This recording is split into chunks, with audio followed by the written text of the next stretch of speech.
बिस्मिल्लाहिर्रहमानिर्रहीम। सो अब हम ब्रेस्ट कार्सिनोमा स्टार्ट करने लगे हैं। हमने पहले बिनाइन लेजन्स पढ़े, बिनाइन लेजन्स के बाद हमने स्ट्रोमल लेजन्स पढ़े, ठीक है। एपिथेलियल बिनाइन लेजन्स थे, दैन स्ट्रोमल लेजन्स पढ़े। अब हम कार्सिनोमास पढ़ने लगे हैं। अब जनरली ने ब्रेस्ट के जितने कार्सिनोमास हैं उनके जो रिस्क फैक्टर हैं वो तकरीबन सेम है, ठीक है। अब सबसे पहले जो मेन उसका रिस्क फैक्टर है that is germ line mutation. Germ line mutation हमारे पास बरका जीन्स के अंदर हो जाए, ठीक है, या TP53 या और कोई भी tumour suppressor genes, they are risk factor. Secondly जो सबसे कॉमन है that is oestrogen exposure. Oestrogen exposure जितना ज़्यादा होगा प्रोलिफरेशन उतनी ज़्यादा होगी और उतना ज़्यादा चांस होगा कि सेल जो हैं वो एबनॉर्मली डिवाइड कर जाएँ। अब एस्ट्रोजन एक्सपोजर कौन सी चीज़ें जो हैं वो बढ़ाती हैं? Early menarche. मेनार्की का मतलब ये होता है कि फ़र्स्ट टाइम जो पीरियड्स होते हैं, ठीक है। तो जितना जल्दी स्टार्ट होगा मेंस्ट्रुअल साइकिल उतनी ज़्यादा लंबी एज तक चलेगा एस्ट्रोजन का एक्सपोजर, ऐसे ही है ना। जितना ज़्यादा जल्दी हो जाएगा एज, मतलब सपोजिंगली 12 ईयर्स में स्टार्ट हो रहा है, 45 ईयर्स तक जा रहा है और एक बंदी को 15 ईयर्स पे हो रहा है, तो किसका एक्सट्रोजन एक्सपोजर ज़्यादा है? जिसका अर्ली मेनार्की हो ना 12 ईयर्स पे। सेकेंडली जो नली पैरस है, जिस फीमेल का जो फीमेल प्रेगनेंसीज अटेन नहीं करती, उसमें क्या होता है? Pregnancy is protective. प्रेगनेंसी कैसे प्रोटेक्टिव है? आपको पता है कि प्रेगनेंसी के एंड तक, ठीक है, आपके एस्ट्रोजन और प्रोजेस्टेरोन के लेवल्स जो होते हैं वो कम हो जाते हैं, ठीक है। सेकेंडली फिर जब वो फीडिंग करती है फीमेल, तो उसके अंदर क्या रिलीज़ होता है? प्रोलैक्टिन। और प्रोलैक्टिन क्या है? इनहिबिटरी है टू एस्ट्रोजन, ऐसा ही है ना। सो जितने ज़्यादा बच्चे होंगे उतना ज़्यादा प्रोलैक्टिन का मतलब जो पीरियड होगा दरमियान में वो ज़्यादा होगा और उतना कम एस्ट्रोजन एक्सपोजर होगा, सही है। इसी तरह ओबेसिटी जो है वो एस्ट्रोजन एक्सपोजर बढ़ाती है, क्योंकि ओबेसिटी जो है वो एस्ट्रोजन के लेवल्स बढ़ा देती है फीमेल्स के अंदर। एक तो ये है एस्ट्रोजन एक्सपोजर बढ़ने का सिलसिला। सेकेंडली हो सकता है कि कोई एक्सोजीनियसली एस्ट्रोजन लिए जा रही है, जैसे पोस्ट मीनोपॉजल वुमेन्स होती हैं, उनको ऑस्टियोपोरोसिस होता है और वो अक्सर क्या ले रही होती हैं? एस्ट्रोजन थेरेपी ले रही होती हैं। So that could also prolong the estrogen exposure. उसके अलावा जो है रेडिएशन, टॉक्सिन, सिगरेट स्मोकिंग, ये सारा कुछ।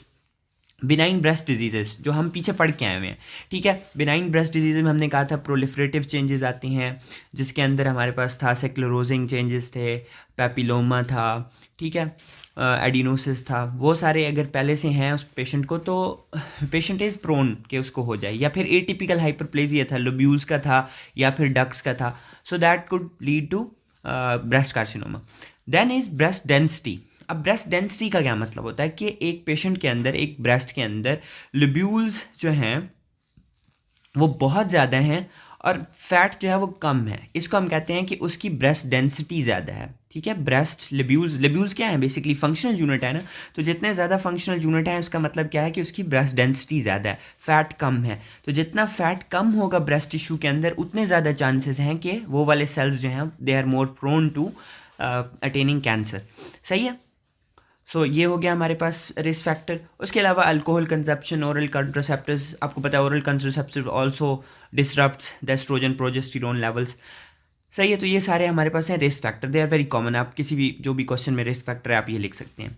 अब मॉलिक्यूलर पैथोजेनेसिस भी कर लेते हैं। उससे पहले एक बात समझें, हमने कहा था कि पहले होते हैं बिनाइन एपिथेलियल लेजन, ठीक है, जैसे एडिनोसिस हो गया।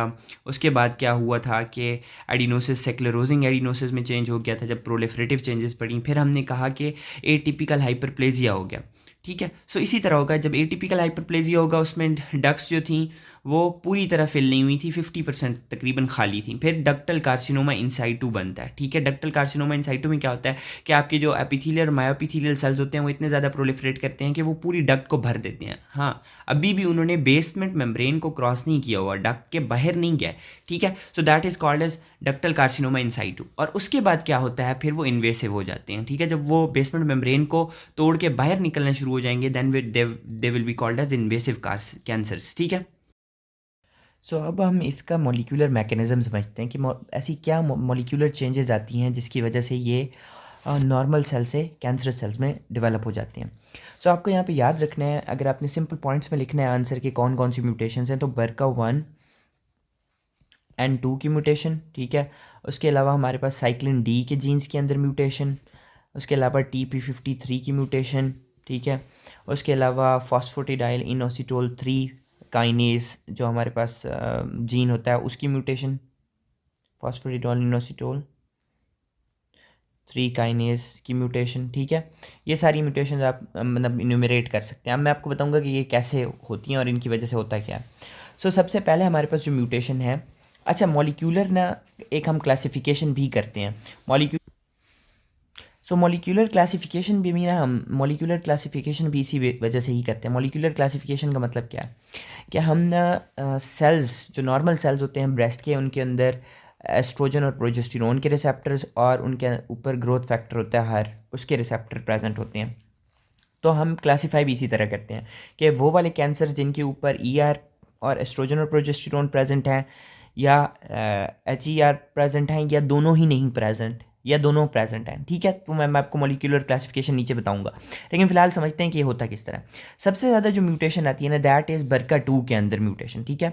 उसके अंदर 1Q जीन की गेनिंग म्यूटेशन होती है और 16Q के लॉस म्यूटेशन होती है, जिसकी वजह से फ्लैट एपिथेलियल एटीपिया हो जाता है। अब फ्लैट एपिथेलियल एटीपिया क्या होता है? जो अंदर ल्यूमिनल सेल्स होते हैं ना, ठीक है, डक्ट के अंदर, ठीक है, उसके अंदर मतलब बहुत बेसिक सा ATP आ जाता है। बेसिक सा ATP होने का मतलब है कि कुछ सेल्स ख़राब होने शुरू हो जाते हैं। So that is basic atypia या flat epithelial atypia. So that is basic atypia. उसके अंदर फर्दर अगर फॉस्फेटिडोल इनोसिटोल 3 काइनेज की जब म्यूटेशन होती है तो that will lead to atypical ductal hyperplasia. अब एटिपिकल डक्टल हाइपरप्लेजिया कैसे नज़र आएगा कि 50% से थोड़ा सा कम फिल होना शुरू हो जाएंगे, मतलब इसके अंदर अभी भी स्पेस होगी, और फिर उसके अंदर फर्दर जो होगा जब सेलुलर प्रोलिफरेशन और ज़्यादा हो जाएगी तो डक्टल कार्सिनोमा इन साइटू बन जाएगा। और डक्टल कार्सिनोमा इन साइटू क्या होता है कि पूरी की पूरी डक्ट के अंदर एपिथेलियल जो है वो प्रोलिफरेशन हुई है, but still they haven't cross the basement membrane, limited by basement membrane, सही है। तो डक्टल कार्सिनोमा इन साइटू बन जाएगा, और दैट वुड फर्दर अगर उसके अंदर प्रोलिफरेशन होती है तो that would lead to invasive carcinoma. अब इस पूरे पाथवे में, इस पाथवे को ना हम BRCA2 म्यूटेशन का पाथवे या इसको डोमिनेंट पाथवे भी कहते हैं। बेसिकली 60 से 65% के जो ब्रेस्ट ट्यूमर्स होते हैं उनके अंदर यही पाथवे होता है, ठीक है। तो सबसे पहले क्या हुआ, इसके अंदर BRCA2 की म्यूटेशन हुई। इसके अंदर क्या होता है कि 1Q का गेन, ठीक है, और 16Q लॉस, ये होता है। उसकी वजह से क्या होता है, हमारे पास बेसिक या फ्लैट एपिथेलियल ATP आ जाता है। फर्दर हमारे पास फॉस्फेटिडाइल इनोसिटोल 3 काइनेज पाथवे की म्यूटेशन हुई, जिसकी वजह से क्या होता है कि एटिपिकल डक्टल हाइपरप्लेजिया हो जाता है, और फर्दर वो लीड करता है टू डक्टल कार्सिनोमा इन साइटू, और वो फिर इन्वेसिव कार्सिनोमा में चेंज हो जाता है। अब मॉलिक्यूलर बेसिस पे जब हम देखेंगे तो ये वाले जो कैंसर होंगे ये किस तरह के होंगे?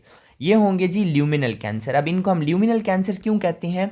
क्योंकि ये सारे के सारे ER पॉजिटिव होते हैं, ठीक है, एस्ट्रोजन के लिए पॉजिटिव होते हैं। जब इनकी हम मॉलिक्यूलर जेनेटिक्स देखते हैं, मैसेंजर RNA करते हैं, उसके अलावा इसकी इम्यूनोहिस्टोकेमिस्ट्री करते हैं, तो ये एस्ट्रोजन के लिए पॉजिटिव होते हैं, just like normal luminal cells, ठीक है। नॉर्मल ल्यूमिनल सेल्स वो वाले जो कि नॉर्मल एपिथेलियम ल्यूमिन की तरफ हैं, ठीक है, ये डक के अंदर ये नॉर्मल जो ल्यूमिन के सेल्स हैं ये भी ER पॉजिटिव है ना, तो इसलिए इन कैंसर्स को भी हम ल्यूमिनल कैंसर्स कहते हैं, सही है। तो इसलिए ER पॉजिटिव जो कैंसर्स हैं उनको हम ल्यूमिनल कैंसर्स भी कहते हैं। ओके, आपको ये पहला पाथ से होपफुली समझ आ गया। बेसिक यही बातें की कि BRCA2 की म्यूटेशन हुई, ठीक है, जिसकी वजह से हमारे पास पहले फ्लैट एपिथेलियल ATP आया, देन उसके अंदर म्यूटेशन आई फॉस्फेटिडाइल इनोसिटोल 3 काइनेज पाथवे की, जिसकी वजह से वो डक्टल एटिपिकल डक्टल हाइपरप्लेजिया हुआ उसके अंदर, and then that lead to ductal carcinoma in situ and then invasive carcinoma.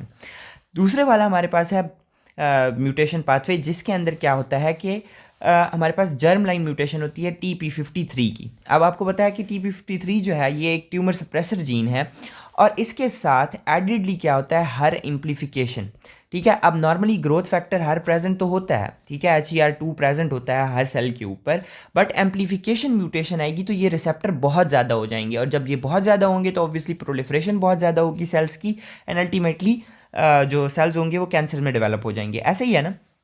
सो ये वाले जो सेल्स होंगे ये क्या होंगे, HER2 पॉजिटिव होंगे, ठीक है, HER2 पॉजिटिव होंगे, क्योंकि इनके अंदर जो म्यूटेशन है वो बेसिकली है ही HER2 जीन की म्यूटेशन, एम्प्लीफिकेशन म्यूटेशन है कि हर रिसेप्टर्स बहुत ज़्यादा बन रहे हैं, सही है। तो ये ER पॉजिटिव भी हो सकते हैं और ER नेगेटिव भी हो सकते हैं, ये आपको याद रखना है। ठीक है, इसलिए हम इन्हें कहते हैं हर इनरिच्ड। इनरिच्ड का मतलब क्या है कि हर रिसेप्टर्स इनके ऊपर ग्रोथ रिसेप्टर्स जो हैं वो बहुत ज़्यादा बनेंगे।